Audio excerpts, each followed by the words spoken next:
All attendees are in listen-only mode. Good afternoon, everyone. Welcome again to yet another Scope webinar in the series.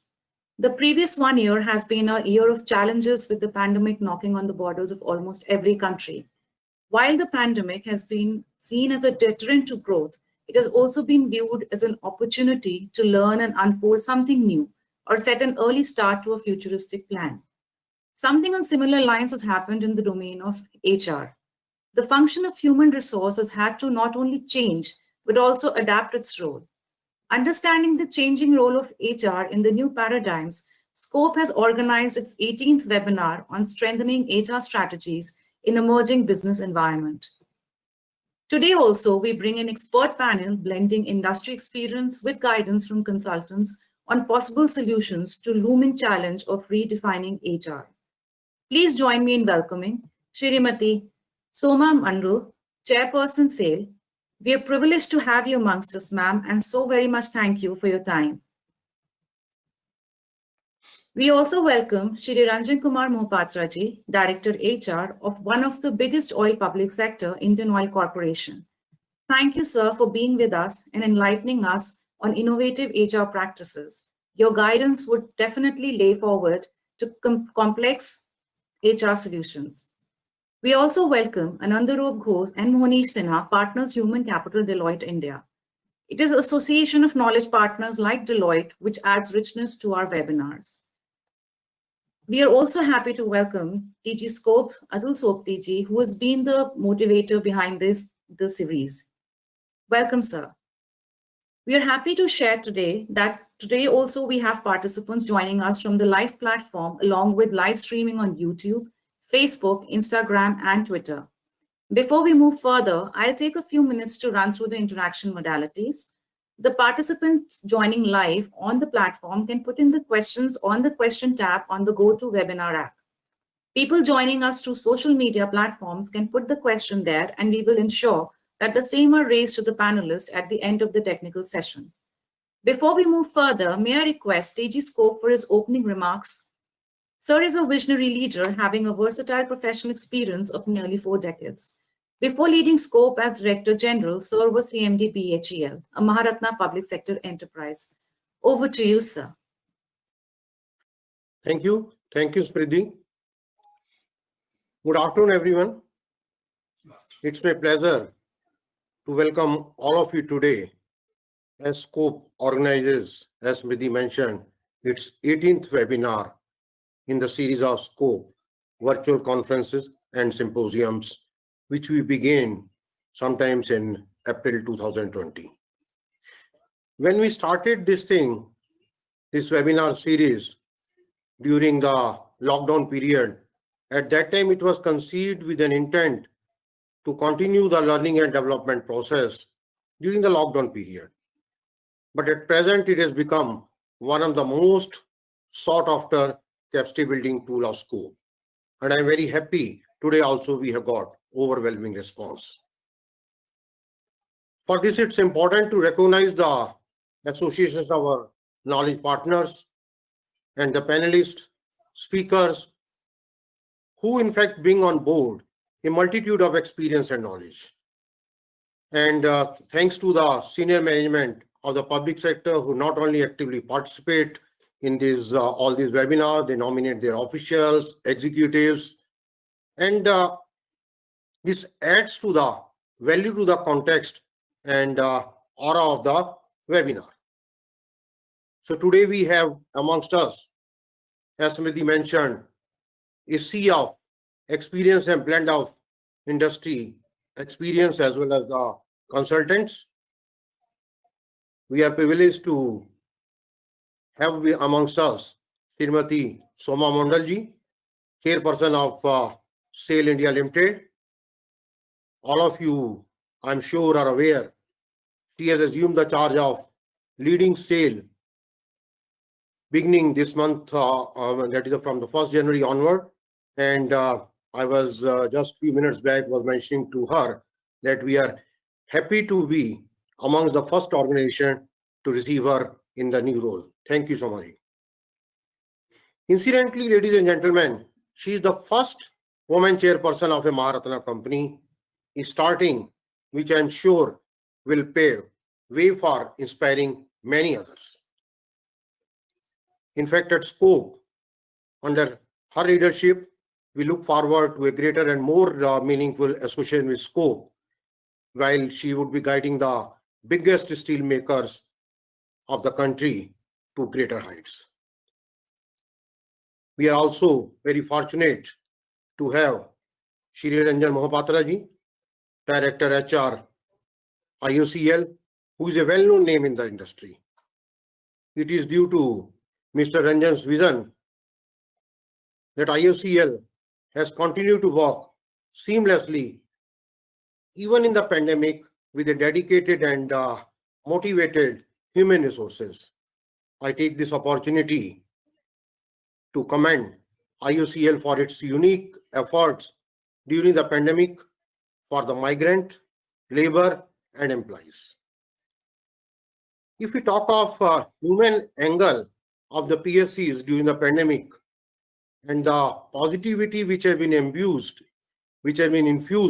among the employees during this toughest period, which mankind probably has faced, you would find a useful reference to the compendium published by Scope and released by Honorable Minister Shri Javadekar ji and Shri Meghwal ji. This compendium is available on our website, and this can be visited there.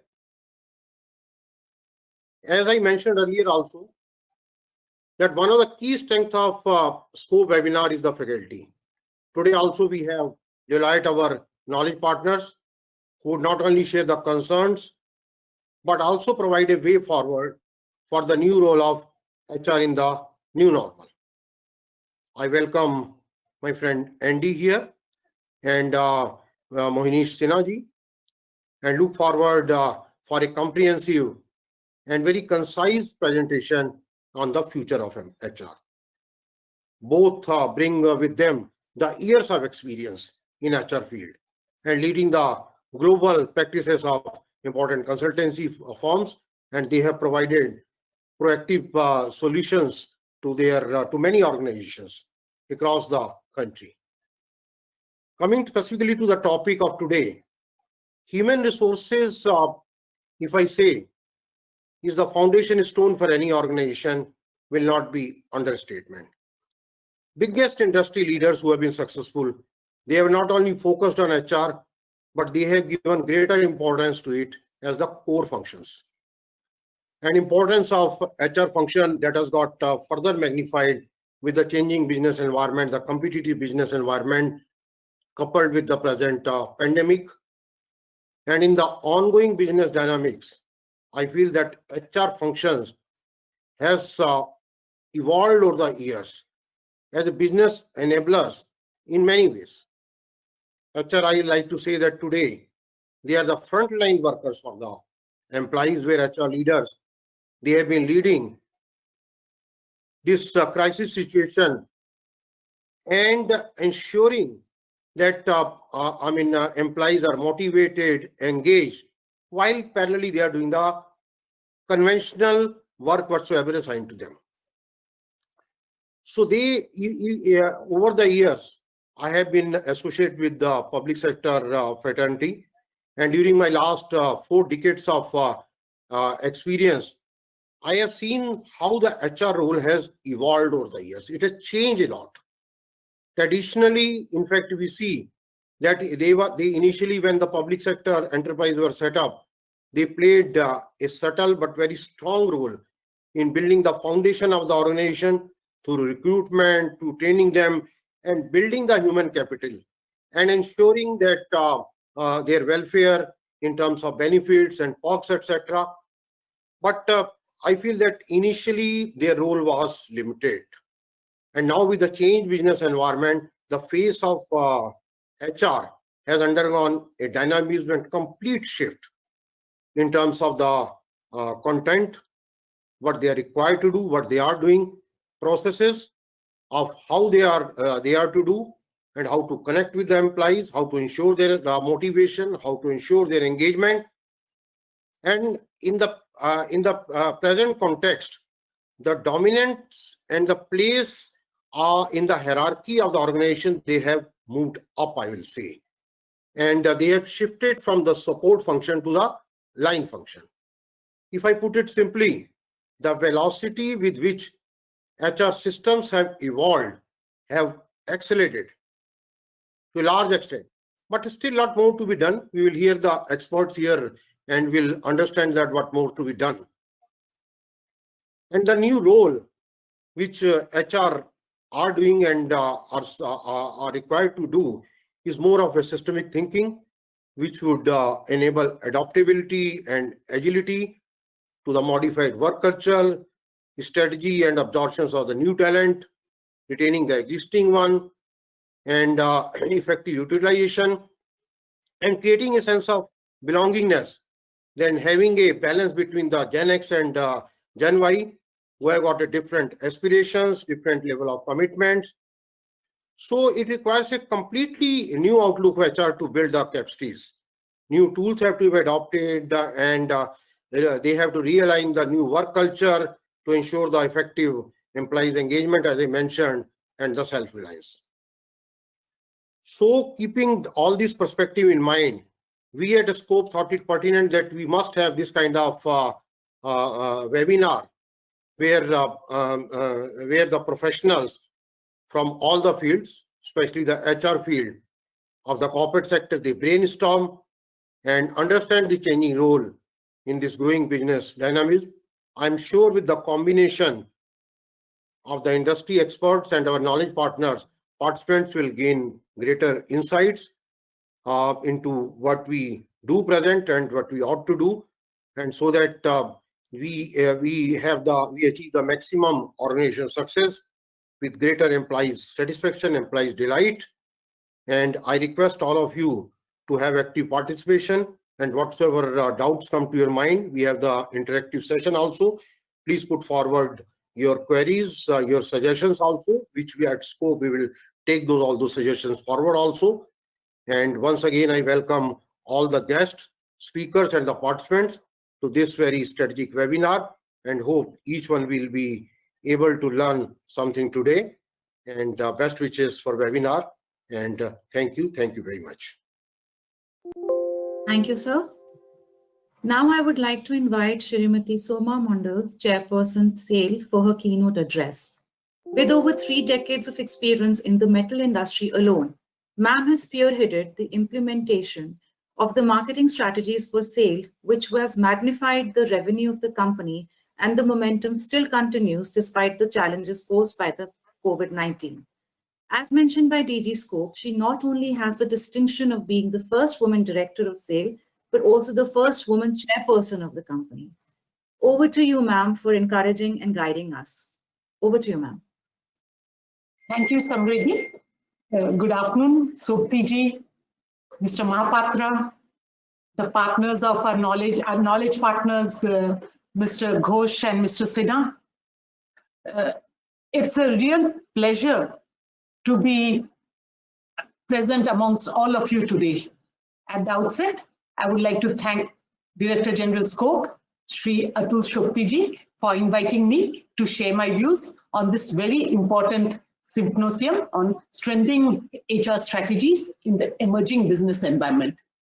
It's indeed an honor to be present amongst an expert panel of HR community, and I'm sure the participants will have some great learnings today. I'll welcome the participants also who have joined today, and I know you'll have a lot to learn. About the public sector in India, as I have been associated with the public sector in India for decades together, I would like to start by saying that public sector enterprises are the pillars of the country.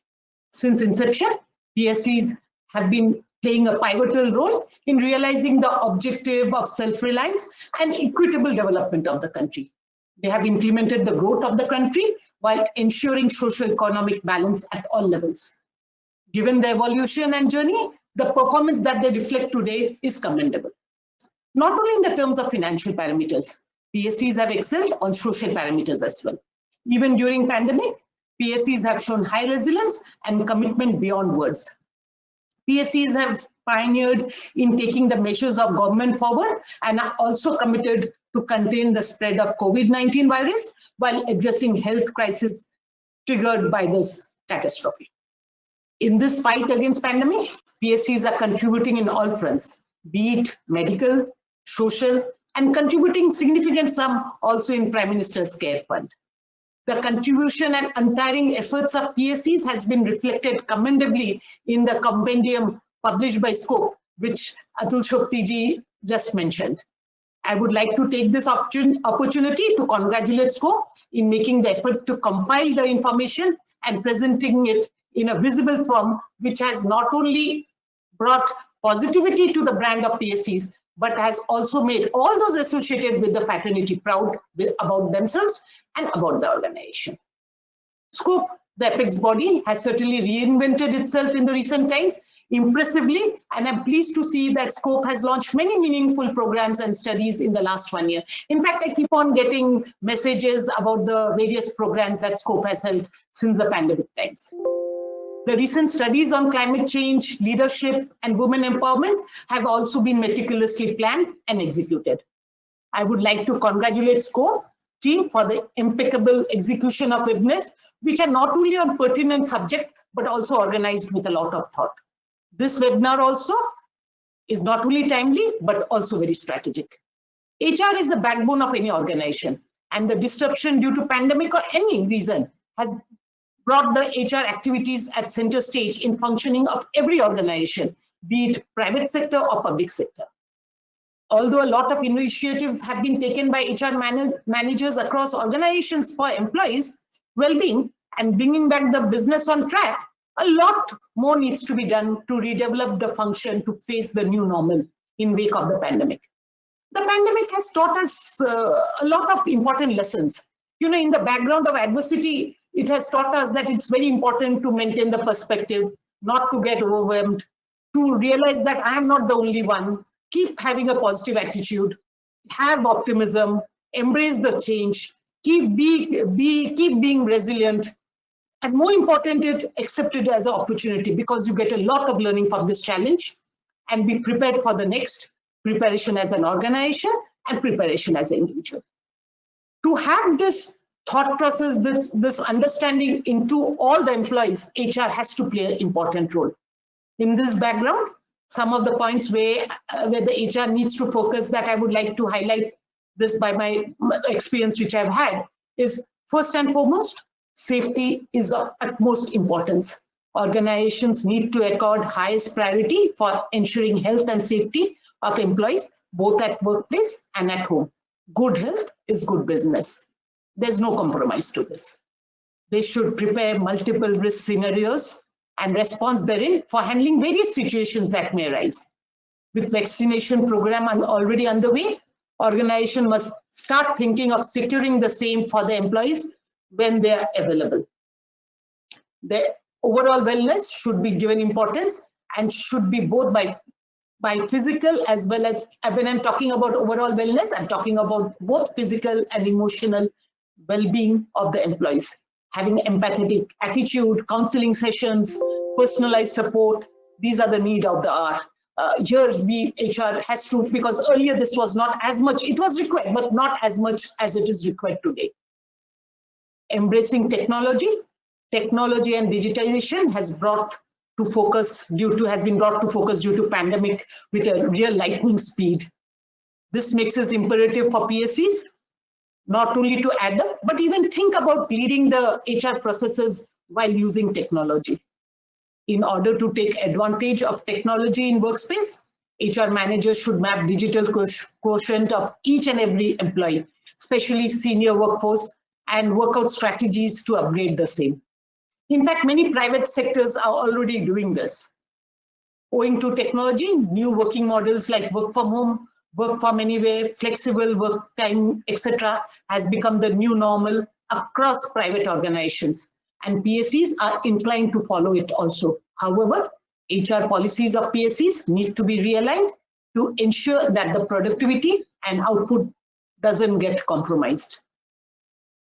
HR team, they are the change managers.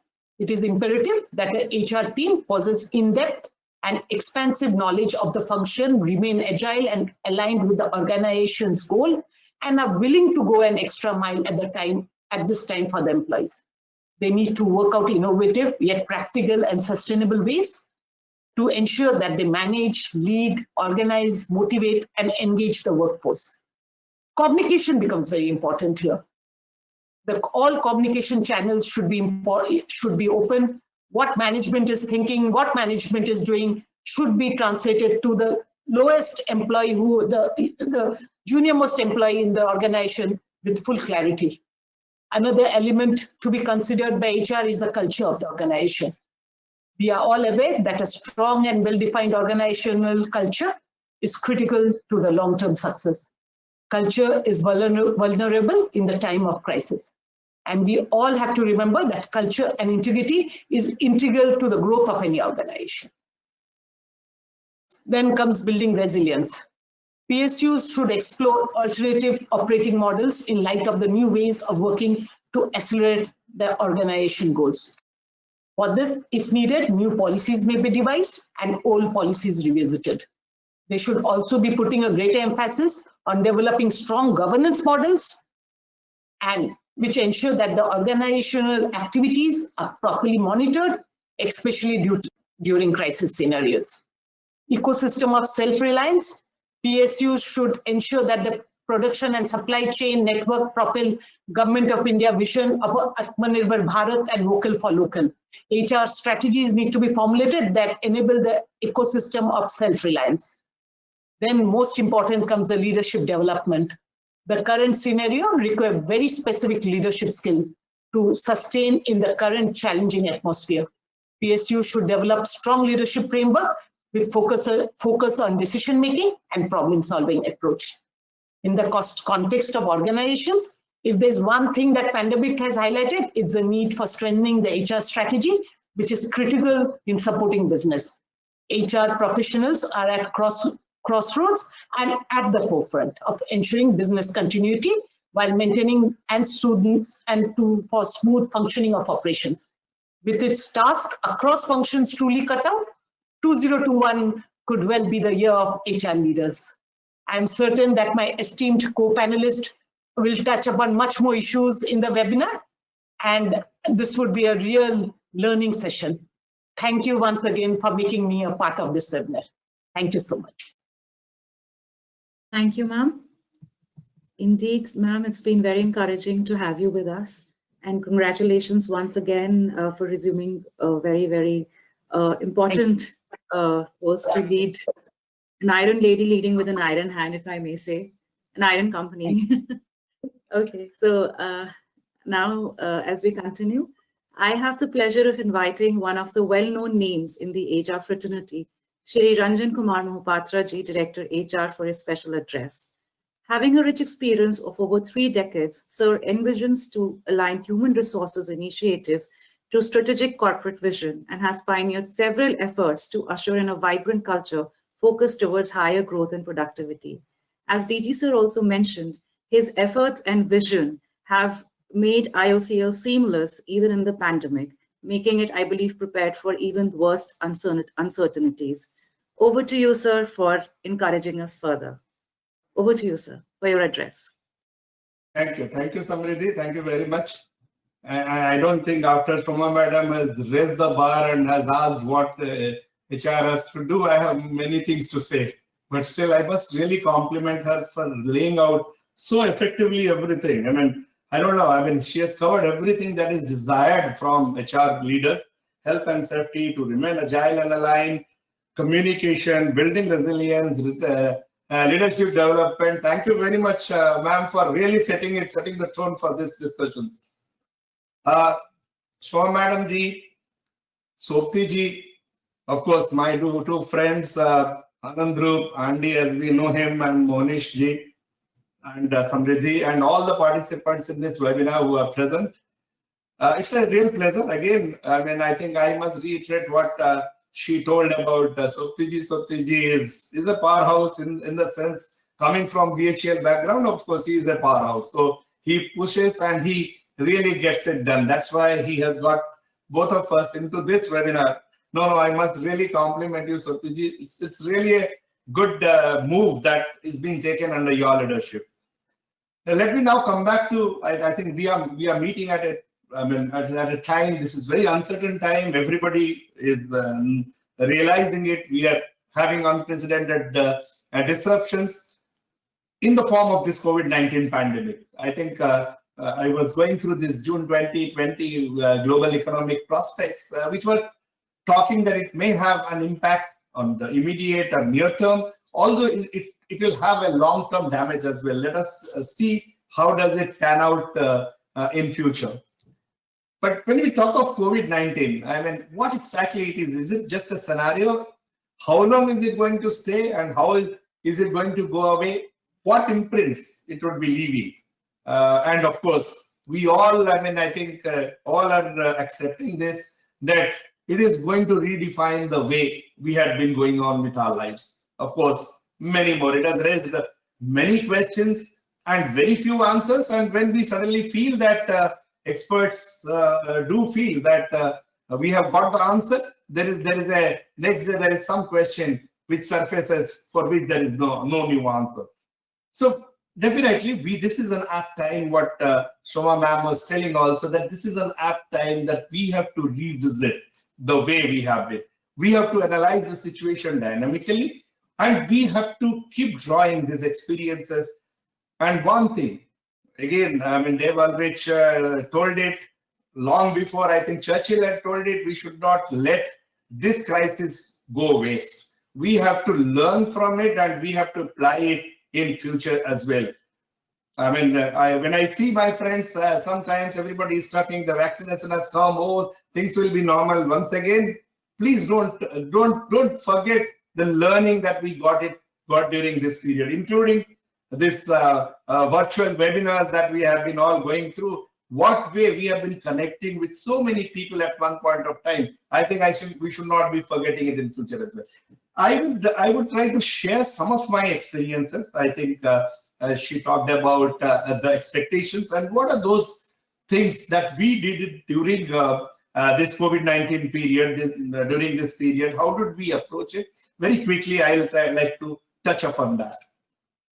See, Indian Oil adopted a multi-focus approach. Before that, of course, I would like to thank Soptiji for his kind words about Indian Oil. I'm extremely proud the way we responded to the situation. But there are many more things to do. Learning will be there, and these learnings we have to again, convert it to action in future as well. So coming back to how we did it, we adopted a multi-focus approach to encounter this. And we all know we are in a business which is an emergency business, which is where we have to meet the need of the requirement of the people. And in fact, when the COVID happened, every activity stopped, whereas LPG demand, because everybody was staying at home, LPG demand shot up like 16% to 18%. So we had to make LPG available at the doorstep of everybody. That means what?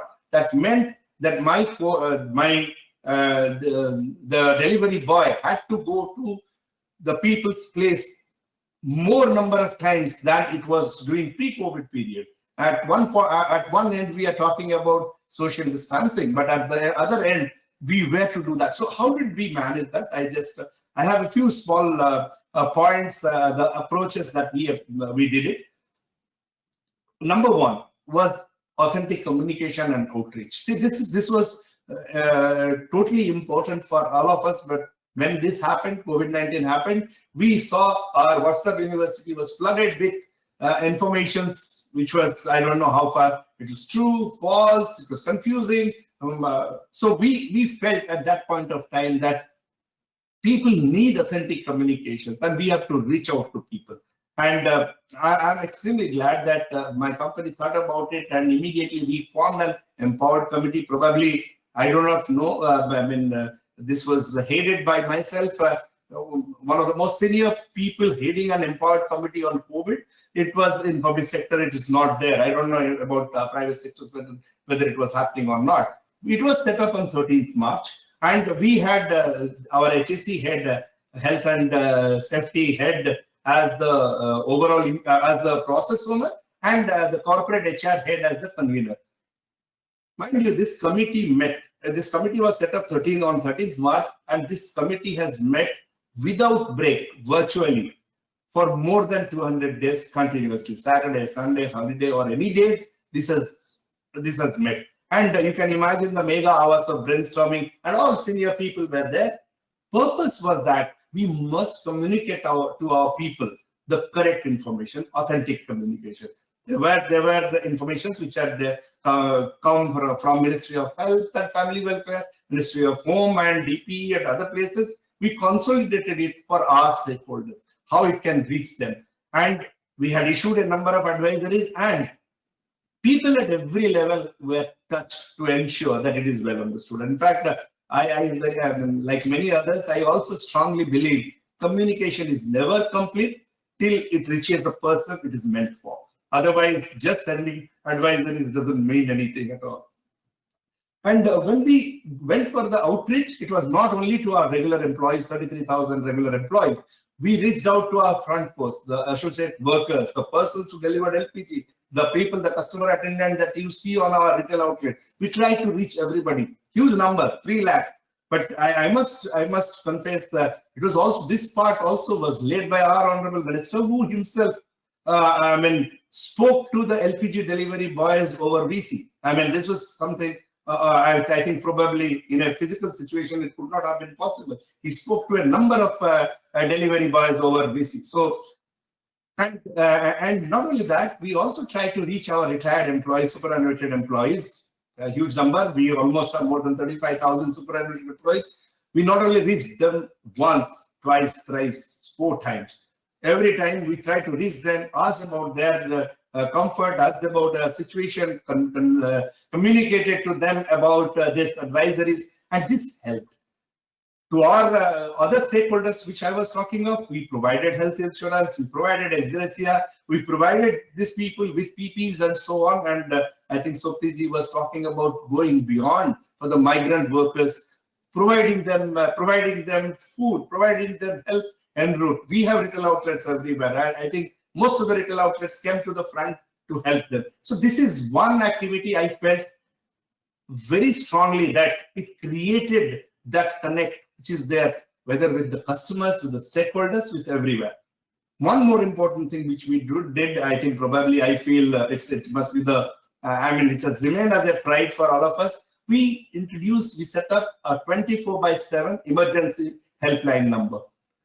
It was available to all our employees and all our ex-employees as well. And I think probably for a large organization like this, it was a 24-hour emergency help number, which is available for everybody. So this is one point which I would like to, I wanted to highlight. Second one, these are all learnings, and this all must continue in future also. The second one was the rallying point. Our coherent communication strategy that we created a rallying point. Entire workforce and the allied workforce was together working towards a single umbrella, which of course PM was talking about save lives and livelihoods. That is the prime national cause which was there, and we wanted to rally around that. And continuity of business was more viewed on a social lens than a capitalist lens. And to tell you, I think Sotiji had talked about it, Soma ma'am also spoke about it. This can be done only by a public sector. I think you have to look at this particular situation, you have to look at it not on a capitalist lens, but on a social lens. I think our approach, we ensured that it was more human approach rather than a pure business approach, because this is a period of uncertainty. Third, which I think Sotiji and Shomaji also talked about, agility and proactive breakthrough decisions. I think this was what was required, and this also defined the organizations which finally made it. And this also has to continue in future. We didn't realize, when we started this virtual, we started like most others, we started virtual working, and suddenly the company had transformed into a flat working culture. If I would have tried it as Director HR, there would have been objections. There would have been objections by everybody that how can you break the ceilings, break the channels. it cannot be a flat working culture, but it became. And we also see that there was a culture which was coming in, which was more professional, which was earlier more psychological, sort of. So it was a silent migration to a new type of organization structure. And again, the guiding principle was to ensure Pehle Indian, Fir Oil. I mean, that is our tagline, Pehle Indian, Fir Oil. And that was the one which was the guiding principle.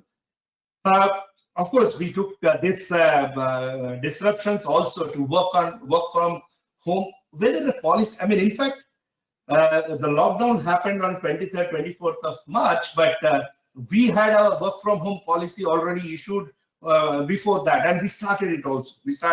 We knew that there will be a requirement of social distancing. We were also seeing that countries are going for lockdowns. We're anticipating it might happen in India, but at the same time, keeping in view the social distancing, we started it. And these people, when we started that how we can do this work from home. I mean, this is just a small example. We started that all those people who are working from home can develop the new SOPs. We can also rewrite our business manuals. So work started with that. But after, as we went forward, there were many things which were carried out during work from home.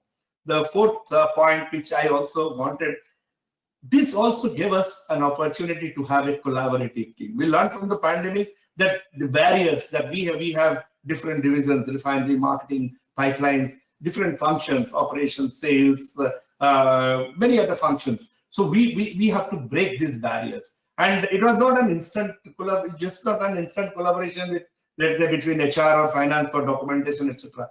It was a cross-divisional deployment of people. In fact, during this period when LPG had we had to run our LPG plants almost 3-shift basis, where we have never thought about working on 3-shift basis. We had refineries people coming in and working there, helping, doing duty there. And we had another one which we carried out also. We formed an interdivisional virtual team, which also came up with certain new ideas which could be implemented in this. So one thing which is which was reinforced is team working.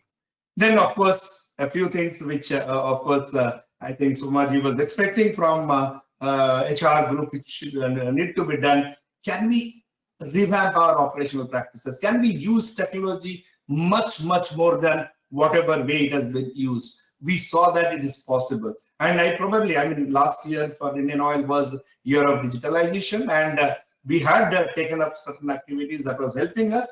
But in this scenario, we saw that we can go for it in full hog. Last but not the least was increased focus on employee well-being. Again, I must compliment Somaji for saying health and safety is the most important thing for our employees or for any stakeholders of ours, so that business will follow definitely. The engagement and psychological health, this was a major concern when we started with. And I will tell you, we had a few different ways. One way was we had a e-learning portal, which is Swadhyay. We had just launched it on 1st September of 2019. But when the lockdown happened, we had 2,000 active users and almost 12,000 modules had been completed. But during this period, I'm very happy. I get filled with pride when I say that we have now 18,000 active users and nearly 7 lakh modules have been completed.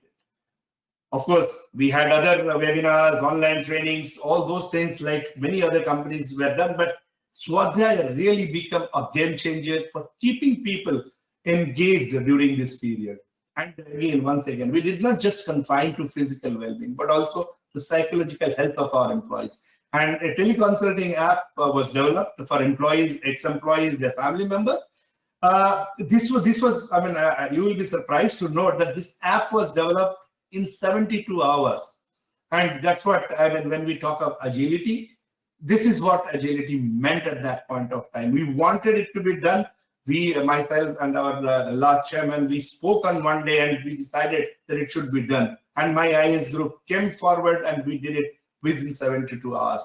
So I think these are learning things, learning whatever we have learned. And there are many lessons which will go a long way in strengthening HR strategies. And I think one cardinal principle which is very close to my heart, which I want to close with, that while agility, adaptability, and aligning with business, these are the 3A which I keep on saying to my people.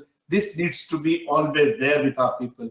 While this remains, empathy remains a guiding principle. I think that needs to be done with the organizational lead, it has to be said. So I must really conclude by saying the pandemic has said two things: psychological thing as well as technological thing. This has to be worked on. I think we will have to work on these two parts and take it forward. So just to conclude again, please stay safe.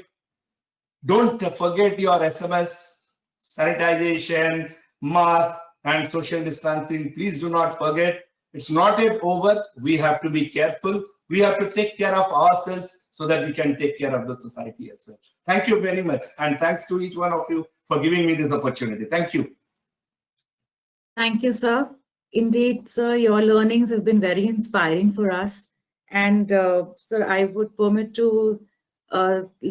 me to say that the three things that you said, the Trishul, I would say, has certainly been a game changer. The compendium that Scope has brought out has certainly brought to limelight what IOCL has done, and it's certainly inspiring for all the companies, I'm sure. So thank you, sir, for your motivating and encouraging words. Now, moving forward, we have the technical session by Deloitte. So I invite Anandaroop Ghosh and Monish Sinha, Partner Human Capital from Deloitte India, to present on HR strategies in the new business environment. Anandaroop has over 20 years of professional experience across a range of areas in HR advisory. His areas of expertise include organization and governance structure, design and implementation, performance management, and linkage of rewards across boards and executive teams, post-merger integration, HR system, and process design. Welcome, Andy. And we also have Monish, who brings on board with him over 25 years of experience in areas such as organization transformation, cultural transformation, preparation of mindsets for leaders, adoption of digital way of working, while coaching and facilitating senior management executives within and outside India. With this rich experience from Deloitte, I hand over the platform to Anandaroop for the presentation. And technical team, over to you for the presentation screening, please. Thank you. Thank you very much, Samriddhi, for that. Dear participants, Soptiji, Madam Mandal, and Mr. Mahapatra, thank you very much for setting the stage. Now, Mr. Mahapatra, you have actually created a bit of a challenge for me, very honestly, because whatever we wanted to say has kind of been covered already. So we will be struggling a little bit in the next 25 odd minutes as we work through these slides. A lot of the participants might feel that it is already being talked about. But thank you very much, because this is exactly the kind of case studies we want to talk about as well. The kind of stories that organizations have gone through in the last few months, or last actually year, in being able to manage this challenge. If I could request you to move to the next slide, we have a couple of stories and ideas that we wanted to share. It's not necessarily, this is not a session where we are telling you what to do. We are giving you ideas, we are giving you some examples, like Mr. Mahapatra did, some examples of what organizations have done, some examples of what kind of leadership capabilities, approaches, and mindsets have organizations displayed, and therefore, what can they think about going forward into the future. What we have done broadly, and from the beginning of this pandemic, Deloitte has followed a model where we've always felt that organizations will go through three phases. There will be a respond phase, which is the phase which we saw, if I may simply put, somewhere between March to September, October of last year. And now what we are broadly in is a recover phase, where once the initial blow of COVID was felt, how organizations responded, then how organizations are recovering post that initial phase of initial sort of emergency has died down. And then the next phase that will happen is a phase of how organizations will rebuild themselves to thrive for the future. So there are three phases that we are seeing. But as we go through these three phases, I think it's important for us to take a pause to think about what we actually went through. To a large extent, we have always argued that this was a black swan event, and therefore we could not have prepared for it. This was something that nobody could have planned for, etc., etc. Reality of the situation is this wasn't black swan. This was something that we had seen in the past. We have talked of historical examples where some things like this have happened. It was probably a lack of a collective human imagination of preparing for something of an eventuality which hasn't happened in our lives. We haven't seen it happen in our lives, so we thought it was impossible to happen. But governments and policymakers have modeled such things. I mean, the story is that even as recent as 2019, the US government modeled an entire war game kind of situation based on a virus coming out of China. So, as recent as that, right? So all of this was in some ways in the collective psyche that it was a possibility, but never something that we could have planned for. So if you look back at all of us, I mean, where all of us were back a few months ago, we were all in a situation where we did not ever have a understanding, or we had no knowledge of how to respond to what we were facing. But this is the important thing, and exactly what Mr. Mohapatra was talking about. And this is the important thing, that we should all take this opportunity today, right now, to collectively congratulate each of us, all of us in this conversation. We are some 450 odd people right now in this conversation. Collectively, we should be grateful for the fact that not only for ourselves, but for people around us, we have covered this ground through efforts that has never been made in the history of mankind, except perhaps world wars and so on and so forth. But collectively, we have gone through a crisis, and are probably, and Europe might be thinking differently at this point of time, but probably we're looking at what is next after the crisis. So a lot of the leadership that was shown, and that's the important part that we want to cover. A lot of the fantastic leadership that got us through the crisis, that got us through the last 1 year, was leadership, was capability, was agility, was resilience, was connectedness, was agile behavior by every individual in the face of a crisis. We all realize that in the face of a crisis, that behavior can come through. So the bigger question now for us is that now, once the crisis is behind us, what will it take for us to retain this behavior going forward? If I may move to the next slide, and I don't have too much to talk about from the slide perspective but before I hand it over to Monish, I just wanted to set the context to say that if you look at all of us as a group, and I'm not saying this is us as Deloitte or Mr. Mohapatra's organization or Madam Mandal's organization or Scope or anybody, every organization in the world went through the same crisis. Every organization in the world had to manage employee well-being, had to manage their supply chain, had to manage their customer requirements, had to manage financial situations, and behind all of this were groups of leaders who showed behavior that was never expected of them, who faced challenges that they had never experienced before in their lives. If you think about it, if you broadly assume that people work till they are 60, nobody in the last 40 years, we haven't had a challenge of this size and scale. From 1980 to now, we haven't had a challenge of this size and scale happen to any leader. People face that challenge, and we went through that entire process. The question is, how do we make it stick? And that's what we wanted to cover today between Monish and we'll take questions after this entire process is over. We'll take questions around this, but I want to invite Monish to talk about what are the kind of leadership dilemmas that organizations will face as the crisis ends and we go into a next phase of more stable growth towards a stronger future for all of us. And how are organizations thinking about it, and how are leaders solving some of the dilemmas that they're facing today. But before I hand it over to Monish, once again, collectively, we should all congratulate ourselves for being where we are today. Monish, over to you.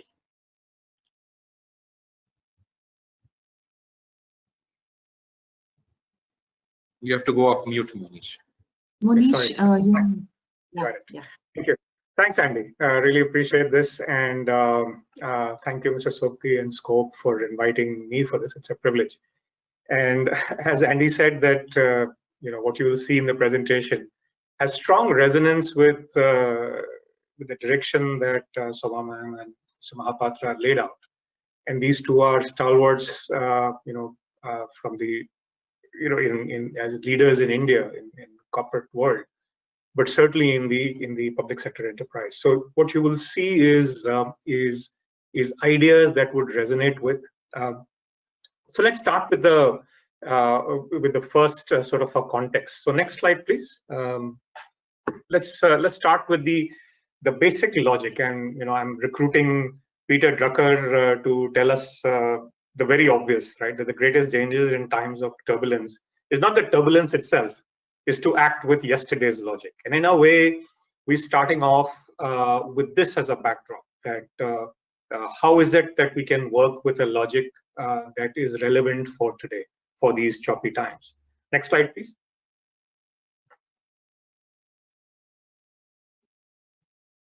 So from a point of view of a leader, we know that it takes huge amount of courage and mental readiness to not act from yesterday's logic, right? And in the last 9 months, we know of several organizations across the globe,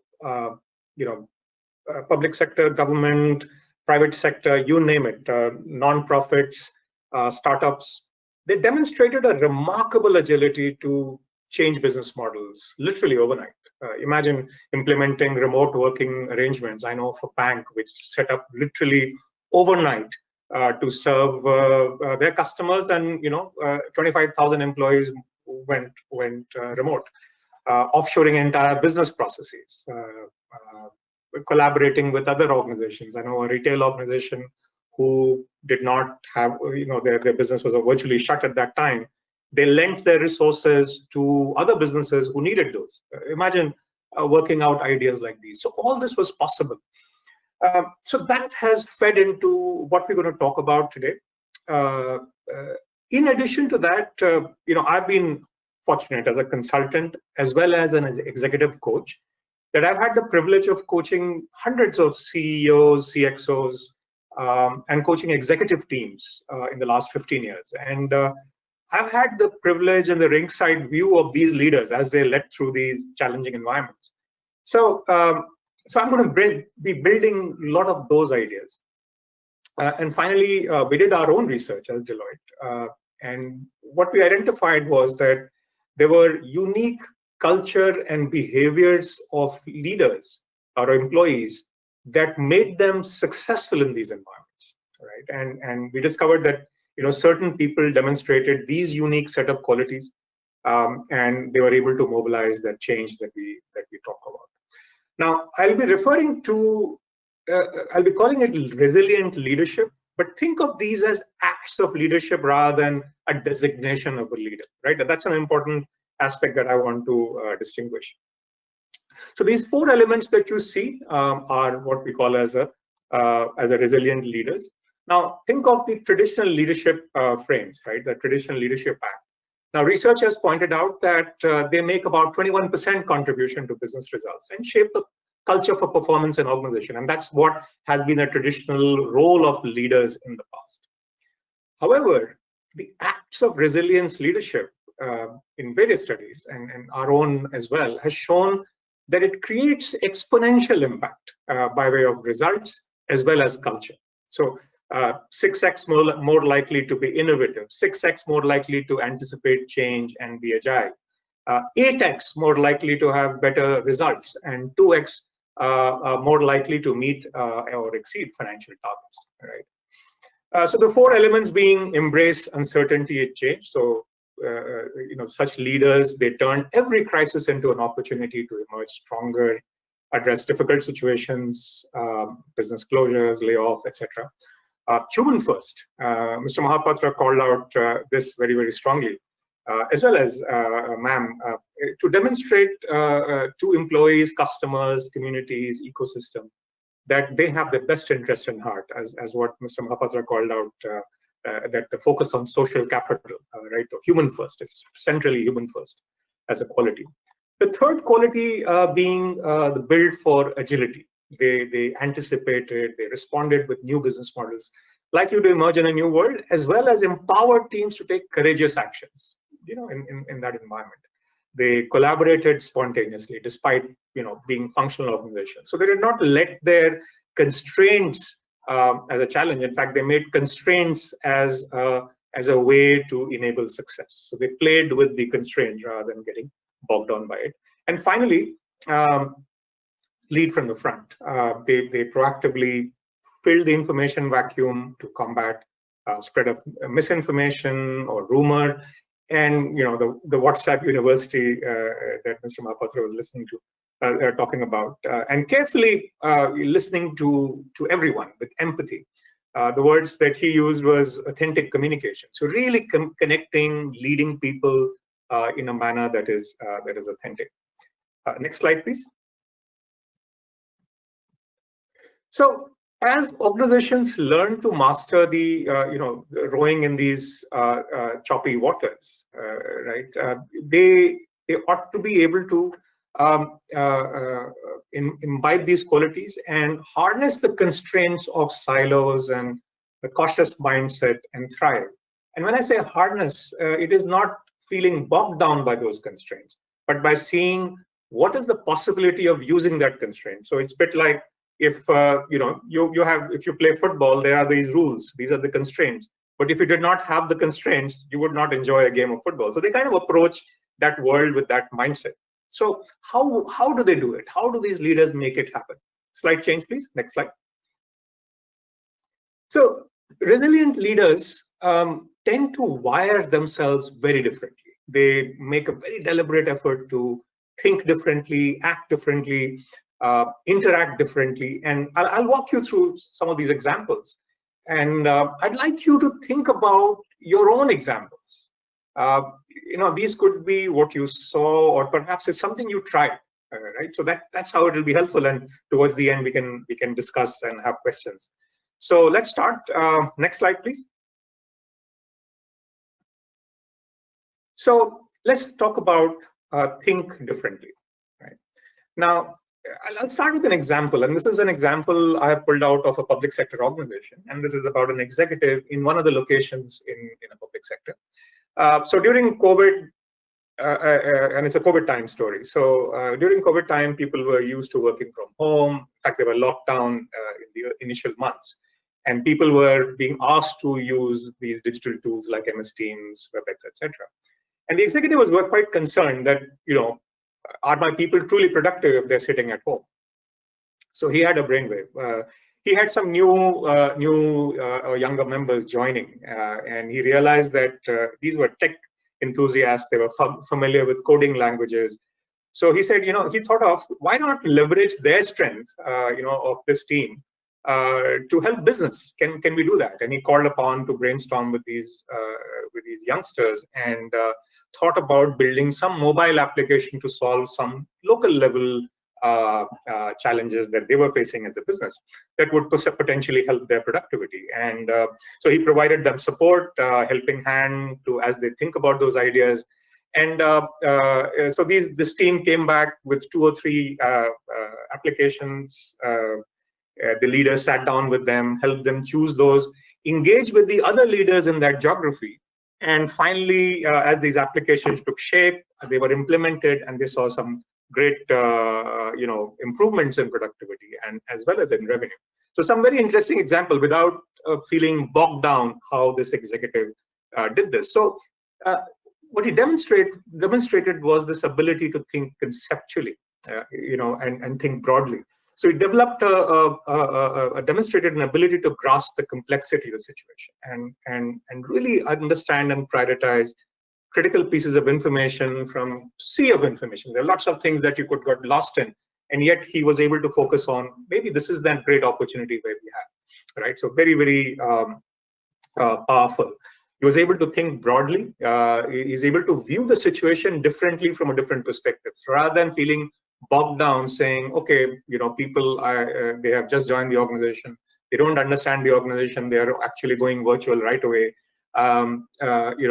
How do I deal with it? But they were able to, he was able to take those perspectives from the team, understand their strength, and develop that. And in fact, we've seen that leaders with this quality tend to always work out a plan B or a plan C as something works. And they think decisively. They demonstrate that ability by taking quick decisions. And they recognize that, they don't have all the information, but they're able to decide with the limited information, try out, experiment, and see what works. So think decisively, think broadly, think conceptually. So they think differently. Next slide, please. So in addition to thinking differently, they react differently to challenging situations. They are driven, they're resilient, they take risks, not mindless risk. They accept the situation for what it is and embrace the challenges. Now, in these times, there are plenty of examples. We know of an experienced 57-year-old executive in a public sector who recognized that the environment, he was in, he took on a new role, and this is before pandemic. He realized that he needed to learn to deal with those challenges that are there. And as a part of it, he enrolled himself in a part-time MBA, just 3 years to go. And yet he felt that was the right thing to do. A resilient mindset. Another executive in a public sector bank that we work with, and this bank was caught in the dynamics of an amalgamation with other banks. And yet this person, he is the branch head.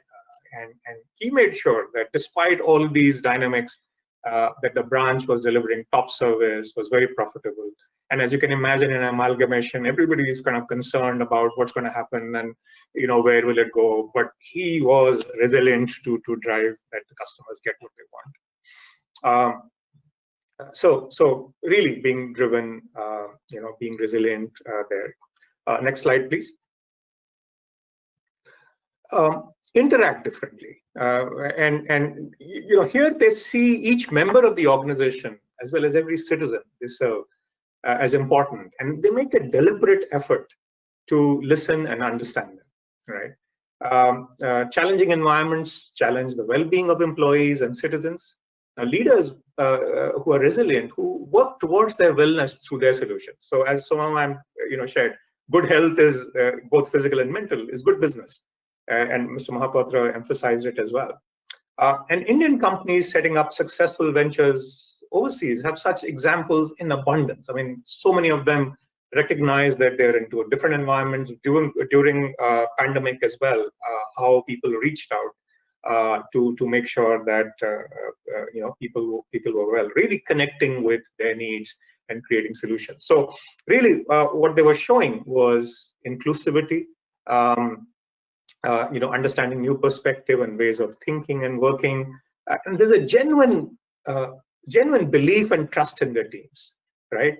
And in a way, they prioritize people over business. So think about it in a way that, does that is it counter to that? But, business is really about people. We are serving people. The end beneficiary of our work, no matter what private sector, public sector, government, end beneficiary is the citizen, are the citizens. And the people who deliver are the people. The rest of it is just mechanics, right? So really, if you prioritize human and people, they tend to create success. They show social flexibility. They create strong collaborative bonds with teams, and not just teams internally in the organization, but really, folding across with suppliers, building with citizens, working with social groups to create solutions. And we saw plenty of examples where public sector organizations setting up operations in a new territory, connecting with the citizens there, really understanding that what their needs are, and making sure that they find value in the institution that is being set in their location. So really building collaboration there, and showing leadership, being confident to take lead in any situation, taking a stance to communicate authenticity and purpose. I think these are the elements that that truly imbibe or create that experience of resilient leadership. So really, resilient leadership is about thinking differently, acting differently, and interacting differently, right? Next slide, please.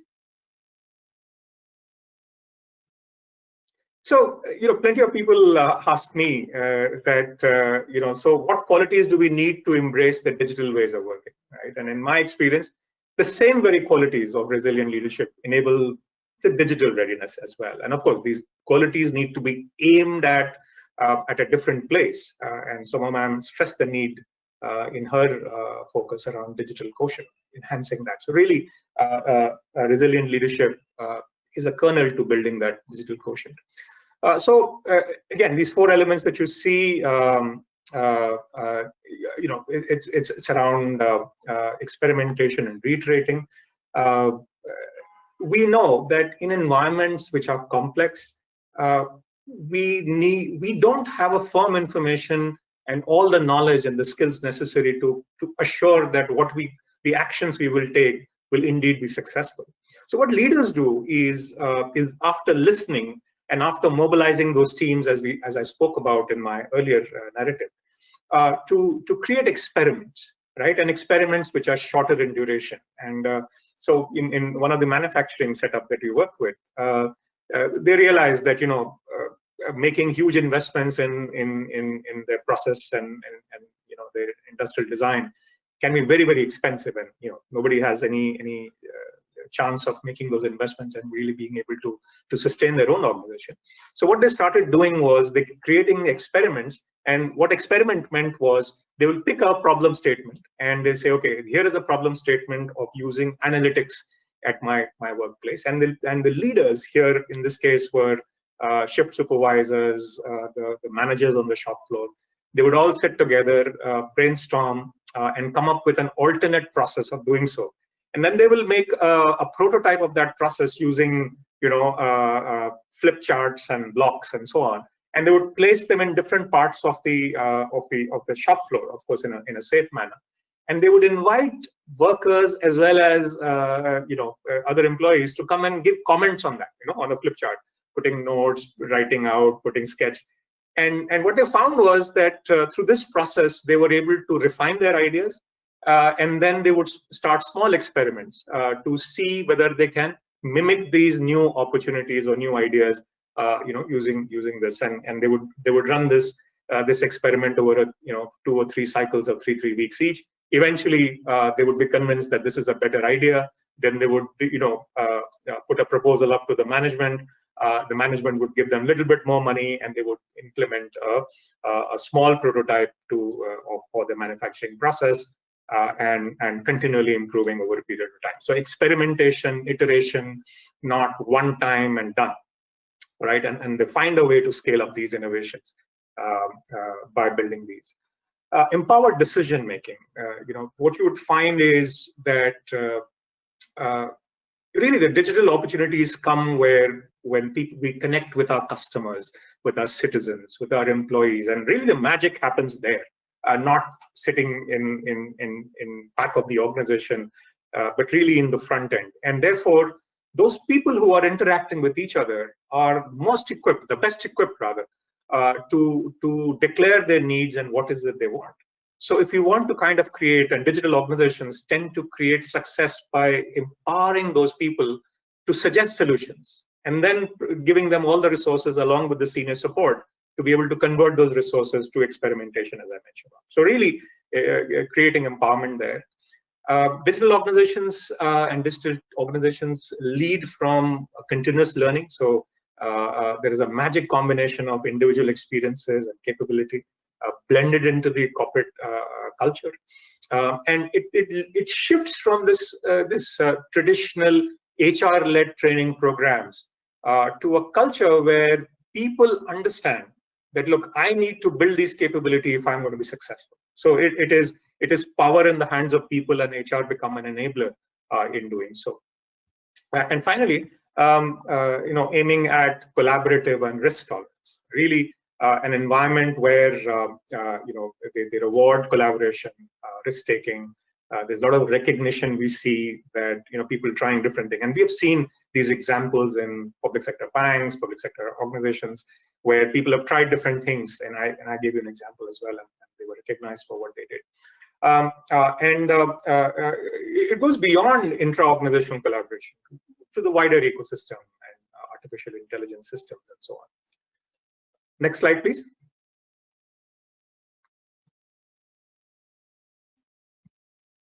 So So rather than sermonizing to an audience, an august audience like these, I would actually take the help of these powerful thinkers and leaders to illustrate those qualities, right? And as you can see, all change begins with self, and no one said it better than Mahatma Gandhi. Be that change that you wish to see in the world. And really, it's easier to say, let's become a resilient leader. But as a person, do I bring in those that orientation in the way I view the world? And really, that's the starting point. This is what we also called a mindset. And we've seen these examples that whenever leaders shift that thinking and start seeing as themselves as an agent of change, the process of becoming a resilient leadership kind of kicks in. The second element we spoke about was think differently. And there are two war generals that I admire, and over the years I've read their works. One is General Patton, and the other is General Norman Schwarzkopf. So the first one, General Patton talked about that if everybody is thinking alike, then somebody isn't thinking. And this whole idea of challenging the status quo and saying that allow ourselves to see alternate views, right? And as you can imagine, that takes courage, but that's what it is all about. And the second one, what General Norman talks about is the element that you can't think differently and challenge the status quo without having character, right? And this was emphasized in all that you said, both Soma ma'am as well as Mahapatra sir also talked about that. At the end of the day, we are serving citizens, we are serving human beings, both by way of who is serving them and who is the end result of serving. So character with which we approach becomes extremely critical. So thinking with character. Third is acting differently. And Steve Maraboli is a leading writer, and what he talked about is that that we are able to deal with environments much easier when we become stronger as an individual, and we become more resilient, and really approach with that mindset. And finally, Sundar Pichai, we all know of, and one of his big success story was etched around this whole idea of interacting differently, and this whole idea that diverse mix of voices, people from different backgrounds, different experiences, different parts of the world.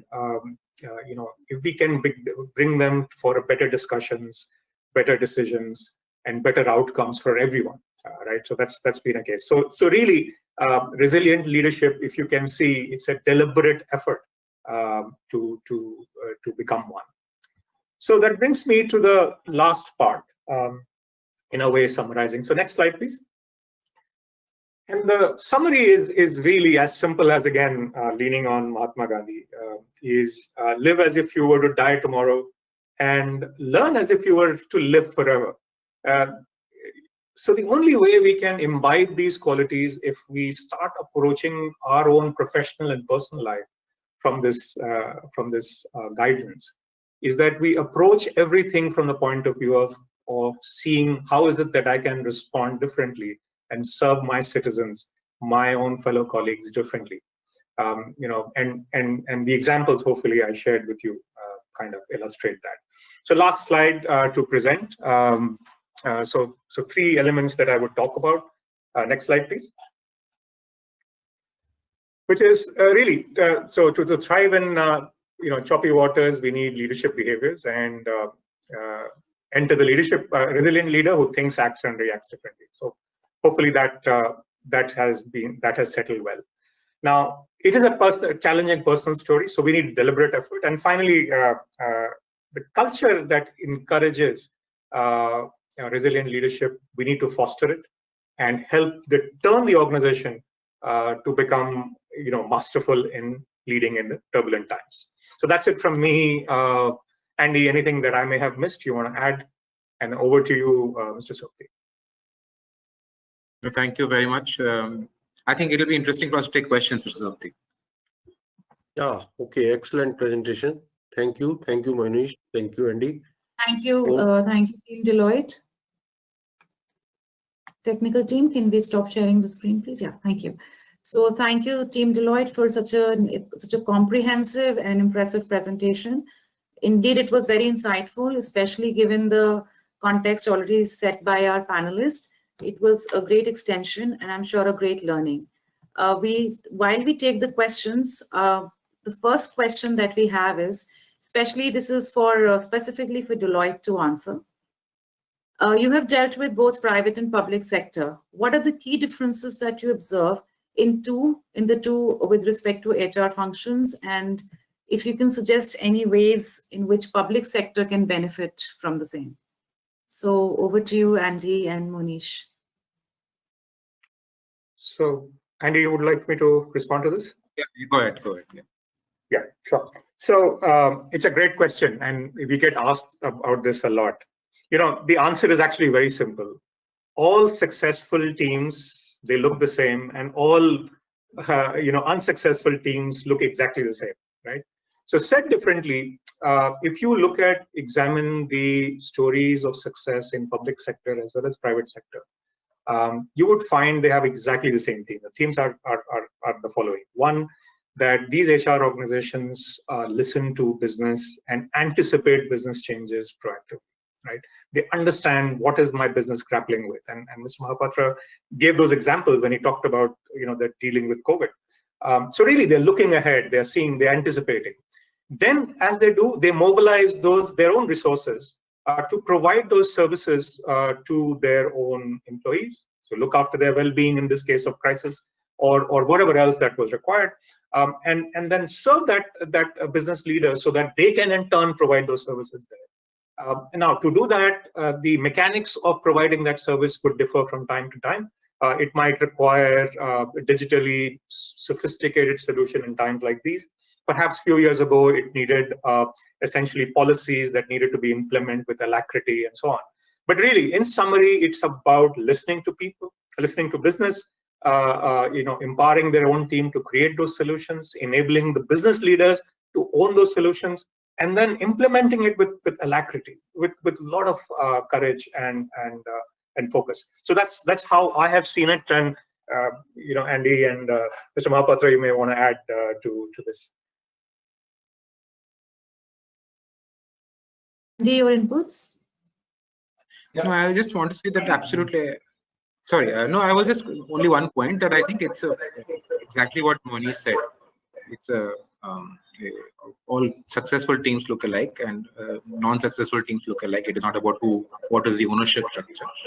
But I think the only thing I would say is that I think the way government PSUs have responded in this period of time is unprecedented, and it's more so particularly because of the nature of regulatory infrastructure, regulatory boundary conditions that also exist. That is very different between private and public. In the private sector, it is primarily an HR policy manual that guides a lot of the decision making. In the public sector, there are a lot more guidelines that have to be adhered to, a lot more guidelines that need to be ensured. So I think that is one part, and being within those guidelines, when people have shown the kind of agility that they have, I think that's where we are seeing the difference, if there was any, becoming much more visible. It's much narrower right now. But Mr. Mohapatra, over to you. No, I think okay. I must thank both Monish and Andy for really saying it well. And yes, every successful team look alike, every unsuccessful team look alike. What I probably think, I think I will take the I will take Soptiji also along with me for telling this. What we lack in public sector is probably we do not love to showcase our achievements well.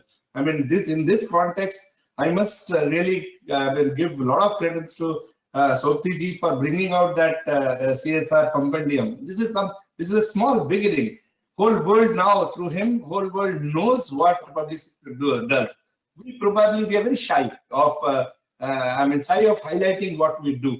Shoma ma'am is not there. She will also agree with me. I think most of the public sectors also have very firm HR practices. And what you told, Andy, that's true, that we definitely define our boundaries very well, but that also helps us to come out and show our agility during the times of crisis. So I think, thank you. I think that's all. I think we have to be more open.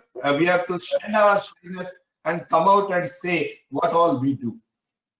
In fact, Mr. Mahapatra, if I may, sorry, I'm sort of laying on, what you said is so right, that you don't talk much about your success because, and as we work with a lot of public sector, we realize there are some gems of stories, right? I mean, we can have a separate session on just telling you what we know of what you are doing, right? I think the important point to be made is that the constraints in public sector, there are similar or different constraints, but they have constraints as well, right? I think constraints remain the same. But as I was saying, that I think the joy of playing a game, and Mr. Mahapatra, you played cricket today morning, right? Joy of playing a game requires constraints, right? I mean, if there were no constraints, I mean, what's the point of playing a game? So. I like to add what Mr. Mahapatra mentioned about the showcasing. I just like to say that at Scope, we are trying to showcase whatsoever achievements, whatsoever success stories are there, and I request all the participants here to come forward, share with the Scope. In fact, I have a plan that in the next financial year, maybe in the beginning or mid, we will have some HR summit also, where all these success story we will be sharing. And I look towards Mr. Mahapatra also, steering those kind of that kind of summit which we are planning to have. And it's necessary. We have the constraints. Definitely in PSC, certain constraints are there. And as Monish mentioned, within the constraints also, the public sectors are performing very well. Kudos to the HR team and the business leaders there. That's all I wanted to add. Thank you, sir. Thank you, Deloitte.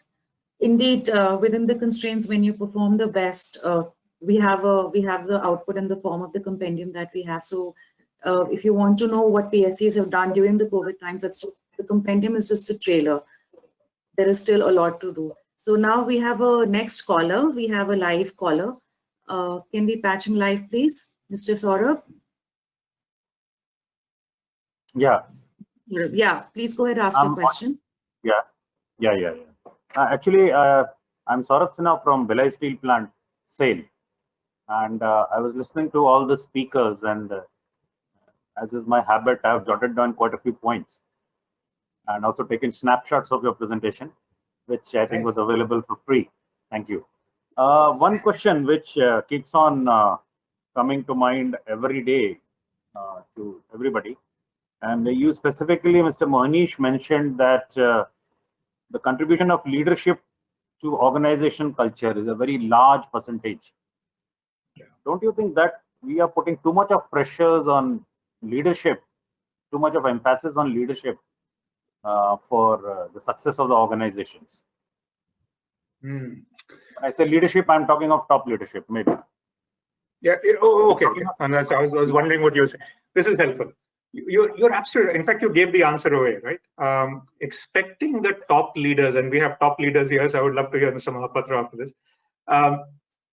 Expecting the top leaders alone to carry the brunt of bringing change of culture is unfair, right? And I think, but they have an important role to play, and it is as important for everyone to bring the same. Now, which is why I was very careful when I said leadership. I'm not referring to levels and designations. I refer to leadership as an act, right? And when I say leadership act, it's about no matter where you are, and we particularly pick those examples where it was not done by any CXO or any director or such EDs, but it was taken from people who were much more junior, right? And people who did their own, and these are examples from your own environments. So with deliberate action of leaders, we are able to see that culture changes dramatically, and we have measured this. We have measured that in a traditional environment, that improvement in culture or change in culture would be to the extent of 21 to 25%. In resilient leader behaviors, that could be exponential, and I gave you examples of 6x improvement in in agility, innovation, and all that culture dimension. So it's very, very powerful. However, there are specific roles that need to go hand in hand with leadership acts. And some great examples of what senior leaders have done is they have given the vision. Again, IOCL, great example, right? Given the vision of, what is it that we want to do and how we want to thrive in this environment, right, is an important messaging.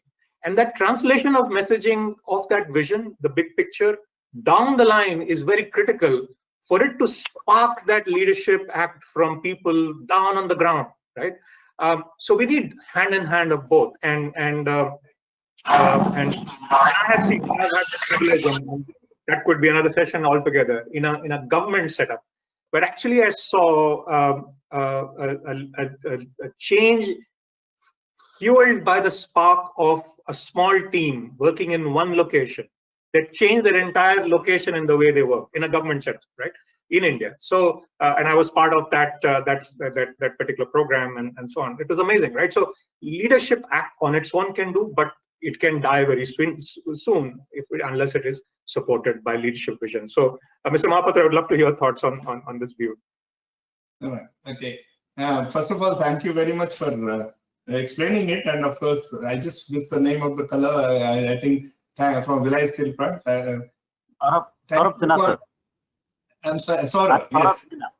Yeah. Yes, Saurabhji. And thank you very much for asking this question. It has two parts. One, which Bonis has already clarified.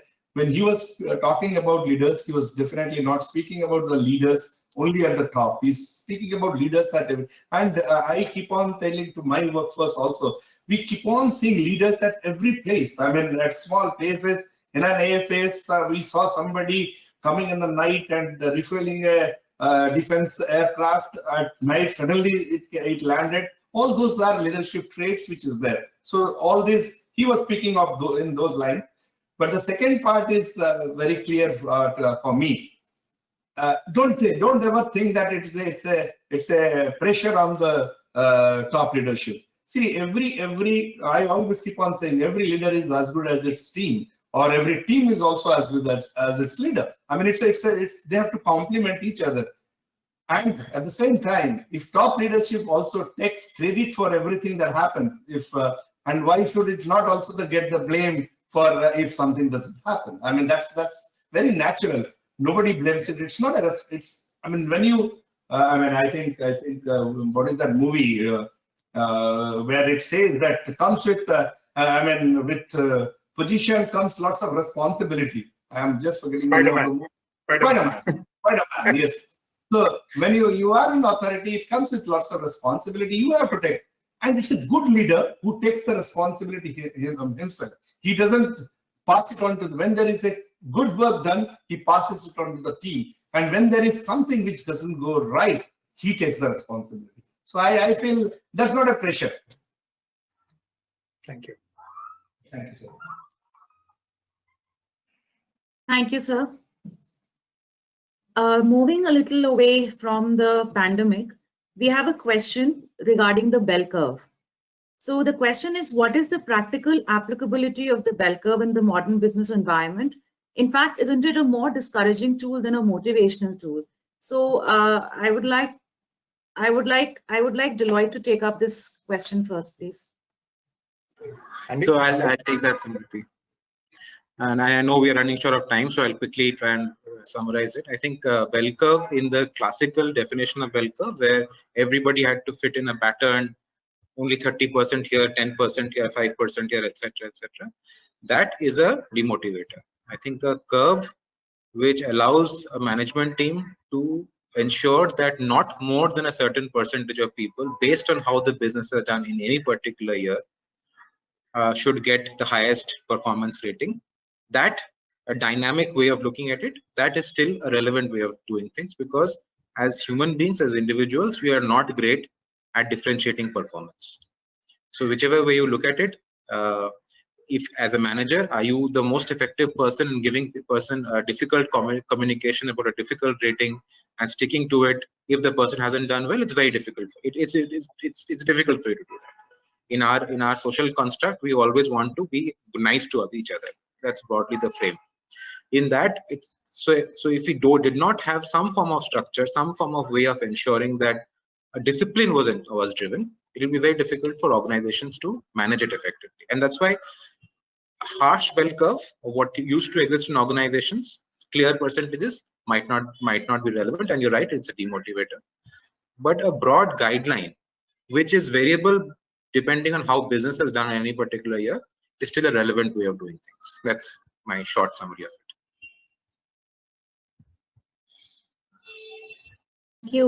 Thank you, Andy. Monish, would you like to add something to it or similar thoughts? No, absolutely. Thank you. So moving forward, we have a live caller.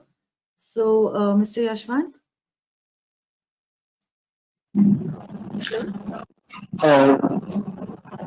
Yeah, well, good afternoon. So much for your great insights on the topic. It was wonderful listening to all the leaders from industry. So my question to respected dignitaries is that there's no doubt that COVID-19 has actually accentuated the learning for everyone, through the virtual mode, through the online mode, right?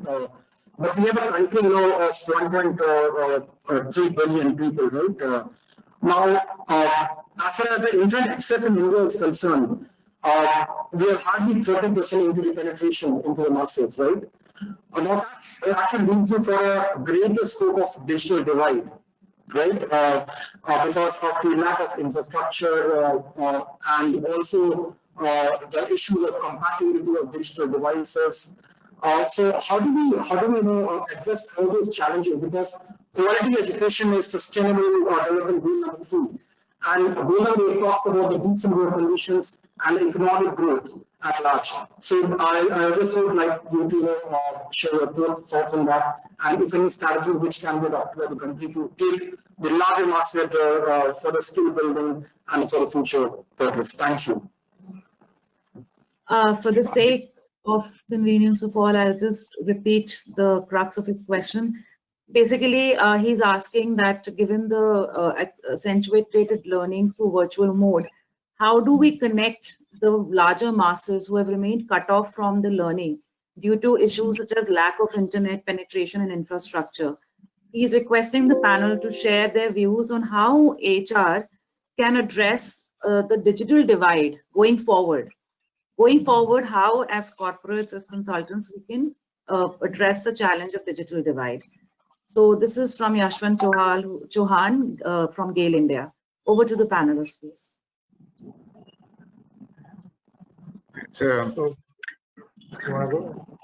No, I was just going to say it's a difficult question because it is a fundamental socioeconomic challenge that we have as a country. It's not something that can be solved at one go. I think there are 3 things that are happening right now.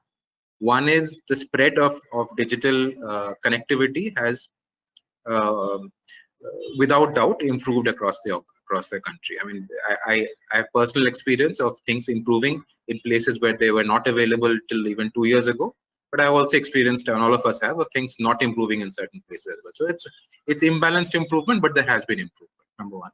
Number 2, I think, is organizations are far more aware of the fact that if their network, their supply chain, be it a people supply chain or their business supply chain, is not digitally connected, it is impossible for them to effectively do business. And Mr. Mohapatra's organization, for instance, is all over the country, in every nook and corner of the country. And I'm sure that is a massive part of the entire undertaking that the organization will be doing. And I'm seeing this across most of our organizations that we work with, which have a pan-India presence. That it's a very strong internal initiative within companies to ensure that they are responsibly building that infrastructure for their people, for their supply chains, etc. The third is the divide that will still exist. So there will be people who will, there will be places better connected. Organizations will take better efforts to complete this. But necessarily, the economic divide is still a divide that we are still far from meeting. So I think that is one thing that will remain for a period of time. And it can only be hoped that with time, with economic progress of the country overall, more and more places will get covered, more and more people will be able to participate. One question that we keep hearing about, for instance, right now, is that unless people are opening back schools, the digital divide will become more pronounced because it is very difficult for lots of children to be able to access education today because of the way education is done through online means and modes, etc. So is there a short solution? No. But is there a solution that can be taken, but which can be adopted over a period of? But is there something effort that's happening for it to happen? Absolutely yes. Both at an organizational level and I think more at a societal governmental level as well. So short answer, at least from our perspective, I don't think there's an easy answer to it. But is it changing? Yes, it is changing. And Mr. Mahapatra or Monish or even Mr. Zoti. I wanted to add one important. While I don't have a solution for it, but actually, I've seen institutions like Doordarshan or AIR demonstrate this even in times when we had very limited access. Right, Krishi Darshan, if you recall, was teaching farmers in remote locations through that program. Very recently, in fact, there is a nice study which was done. There's one program of Doordarshan called "Main Kuch Bhi Kar Sakti Hu." It's a socially relevant program that taught gender parity and responsibility of families, and as well as taught health through stories. And they actually did a behavior change, and capability change measure over a period of 3 years. And they found that these actually happen as a consequence of these medium. The point is just this, and I can give you private sector example. Unilever did the same, in doing in rural areas. They created this radio program for doing that. Now, the point I'm going with is that going back to that thing that I was referring to is, listening to what's going on and creating solutions that uses the constraints that you have. So digital is not about technology, right? And this is the mistake that most organizations and most people make. Digital is a new way of thinking around your constraints, right? And that's what I would say. Like I said, I don't have an answer to that question as much as I think the clue to the solution is perhaps this, thinking differently around that and by listening empathetically to people what they want. Yeah, I think I also don't have, I think Monish put it very rightly at the end, that digital is not just technology. I think we are restricting ourselves when we are thinking of technology only. So digital is the new way of thinking now, and there cannot be just one way of doing it, Yashwant. I think there is just not one way of doing things. I think if we all think that having webinars or having technological solutions, having e-learnings is the only solution, then probably we are at the wrong place. It has to have a combination which meets the people, meets the requirement of the people, expectations of the people, and takes care of it fully. Of course, at the end of it, empathy plays the most important role. Hello, good afternoon. Thank you, sir. We have another live caller, Mr. Anuj. I am Anuj Reddy from Durgapur Steel Plant, Steel Authority of India Limited. Am I audible now? Yeah. Hello? Yes. Yes. Yes. My please go question ahead. is what, Yes, as the people learning this webinar was going on, what I got a beautiful line that you live as if you are dying tomorrow, learn as if you are living forever. But in public sector environment, there is one scenario what I would like to mention, that as you said that at top level there is a vision, at bottom level leadership should act. But in this pyramidal monologue communication, sometimes what I find, that there is a surrounding of yes man people, simply monologue is going on. If somebody has got, as Sundar Pichai said, there should be diversified and opposite view. If nobody is raising the opposite view, simply following the concept of yes man culture, if you have got an opposite view, if you express it, then you may be labeled. You are a person who is creating an impediment. This is one of the biggest obstacles what I find sometimes in terms of leadership flow, which should be adopted in the public sector. Thank you. I think Mr. Monish Sinha can answer this question. Sure. So again, one of the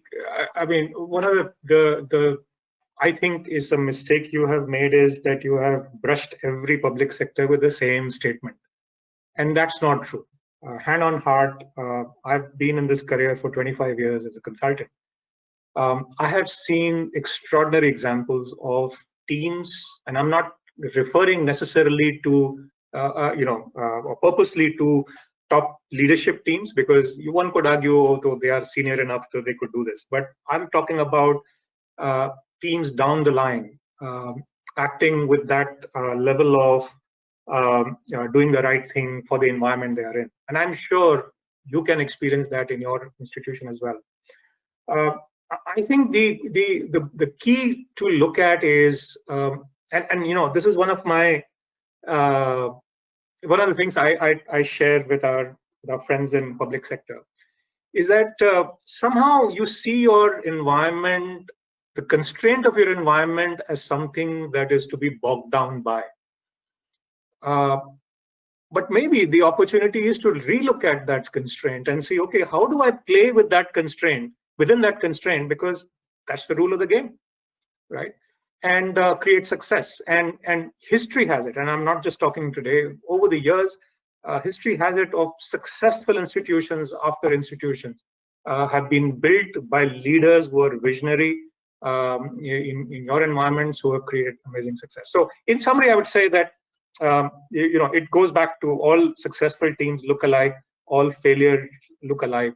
The question is it possible to create? It is possible to create, and I would say that I think the change begins from me. That am I willing to bring that around in my environment? I think as citizens as well, right? I can tell others that that is not happening, this is not happening, but what am I doing?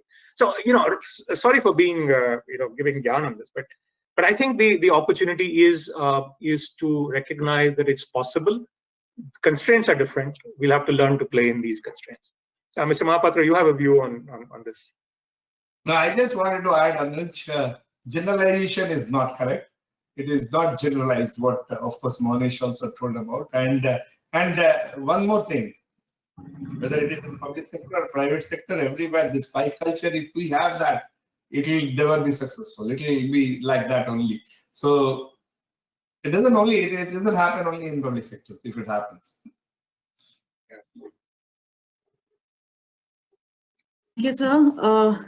We are having a flood of questions right now, but if you permit, we have a question on performance evaluation, which I think should be answered by the expert panel we have. So a very short question. We are not taking any more live callers. So a short question on how do we do performance evaluation, and for the present time when there is a mix of employees who are working from home and working on site. So a very short answer from the panels on this, and we are closing after this. We're not taking any more live callers. Andy? Performance evaluation will not be, from what we are seeing across organizations, even within Deloitte and other places, there is no impact of where you're working from if it were to have an impact on your rating, etc. I mean, if that were to happen, it would completely destroy the whole philosophy of what agile working or working from anywhere, working from home was all about. So I don't think that there will be any differentiation in that. It is a need of the organization and the environment for which people have done what they have done over the last 12 months. I don't think performance management will have any bearing of that. At least that's what I've been seeing. We'll find out in 2 months anyway. So yes, a wait and watch situation we have to develop with the pandemic. A lot of questions coming our way, but we are sorry, participants, we cannot take any more. We are anyways over our time. So thanks a lot for your enthusiastic participation, participants. And in case you have some unanswered questions, you can email it to us on info@scopeonline.in. We'll try to get them answered. Now, after such an eventful webinar, I thank the esteemed panelists for a very healthy interactive session. The webinar has indeed been very enlightening, and I am certain all of us have many more important key takeaways today. Let me start by thanking Suma Mandal ma'am for an inspirational and guidance that she has given us. Being the first woman director and CMD, certainly an inspiration to most of the women employees in the PSCs. Moving forward, I'm very thankful on behalf of Scope to Shri Mohapatra ji for his time and guidance. Sir, your address has been very encouraging and enlightening. Thank you once again for being with us today and being so participative in the interactions. It's a new face we're seeing today of you, so thank you very much. We're also thankful to Deloitte team and Andaroop and Monish for a very comprehensive and informative presentation. And thanks Monish and Andy for being so open and candid with the interactions. And last but not the least, we thank DG Scope for his meticulous guidance and roadmap. So you've always been motivating us, and please do so in the future also. A big thank you to the Scope Corporate Affairs and technical teams for putting the webinar together. And we can't close without thanking the participants for their interaction, for their questions, and for their attendance. So thanks a lot to all of you. Thank you, esteemed panelists, once again. And till we meet again, please stay safe. SMS, as Mohapatra sir just said, social distancing, mask, and sanitization, and stay safe till we meet next again. Thank you so much. Jai Hind. Very much. Thank you. Thank you. Namaste.